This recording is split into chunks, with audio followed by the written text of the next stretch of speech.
ಮಂಜಿನಲ್ಲಿರುವ ಸೇತುವೆ. 14 ವರ್ಷದ ಮೈಕಲ್ ಪ್ರತಿದಿನ ಬೆಳಗ್ಗೆ ಮಂಜಿನಿಂದ ಮುಚ್ಚಿರುವ ದಾರಿಗಳಿರುವ ಒಂದು ಪರ್ವತದ ಹಳ್ಳಿಯಲ್ಲಿ ವಾಸಿಸುತ್ತಿದ್ದ. ಒಂದು ದಿನ ಅವನ ಚಿಕ್ಕ ತಂಗಿ ಲೀನಾ ಅಸ್ವಸ್ಥಳಾಗಿದ್ದಾಳೆ ಎಂದು ತಿಳಿಯಿತು. ಅವಳಿಗೆ ತಕ್ಷಣ ಔಷಧಿ ಬೇಕಾಗಿತ್ತು. ಪಟ್ಟಣಕ್ಕೆ ಹೋಗಲು ಮೈಕಲ್ ಒಂದು ಆಳವಾದ ಕಣಿವೆಯ ಮೇಲಿರುವ ಹಳೆಯ ಮರದ ಸೇತುವೆಯನ್ನು ದಾಟಬೇಕಾಯಿತು. ಸೇತುವೆಯ ಬಳಿ ಬಂದಾಗ ಅವನು ಅಲ್ಲಿ ನಿಂತುಕೊಂಡ. ಮಂಜು ಅಷ್ಟೊಂದು ದಟ್ಟವಾಗಿದ್ದರಿಂದ ಮೊದಲ ಮರದ ಹಂಚೆಯೂ ಕಾಣಿಸಲಿಲ್ಲ. ಭಯ ಅವನ ಹೃದಯವನ್ನು ಆವರಿಸಿತು. ಸೇತುವೆ ಮುರಿದಿದ್ದರೆ, ನಾನು ಜಾರಿ ಬಿದ್ದರೆ, ನಾನು ಕೆಳಗೆ ಬಿದ್ದರೆ? ಆಗ ಅವನಿಗೆ ಅವನ ಅಜ್ಜಿಯ ಮಾತುಗಳು ನೆನಪಾದವು.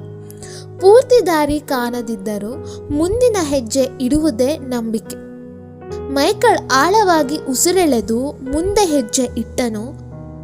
ಮುಂದೆ ಏನೂ ಕಾಣಿಸಲಿಲ್ಲ.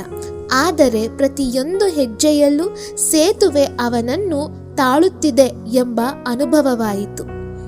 ಪ್ರತಿ ಹೆಜ್ಜೆಯೊಂದಿಗೆ ಅವನು ಮೃದುವಾಗಿ ಹೇಳಿದರು, ದೇವರೇ, ನನಗೆ ದಾರಿ ತೋರಿಸು.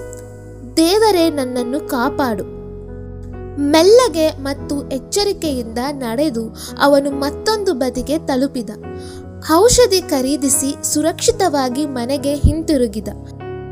ಆ ರಾತ್ರಿ ತನ್ನ ತಂಗಿ ಶಾಂತವಾಗಿ ನಿದ್ರಿಸುತ್ತಿರುವುದನ್ನು ನೋಡಿ ಮೈಕಲ್ ಹೇಳಿದರು, ಪ್ರಭುವೇ, ದಾರಿ ಕಾಣದಿದ್ದರೂ ನಿನ್ನನ್ನು ನಂಬಿದೆ. ಪಾಠ: ನಂಬಿಕೆ ಎಂದರೆ ಎಲ್ಲ ಉತ್ತರಗಳು ಇರುವುದು ಅಥವಾ ಸಂಪೂರ್ಣ ದಾರಿ ಕಾಣುವುದು ಅಲ್ಲ. ಜೀವನ ಗೊಂದಲಕರವಾಗಿರುವಾಗಲೂ ಮಂಜಿನಂತಿರುವಾಗಲೂ ದೇವರ ಮೇಲೆ ನಂಬಿಕೆ ಇಟ್ಟು ಹೆಜ್ಜೆ ಹೆಜ್ಜೆ ಮುಂದೆ ಸಾಗುವುದೇ ನಂಬಿಕೆ.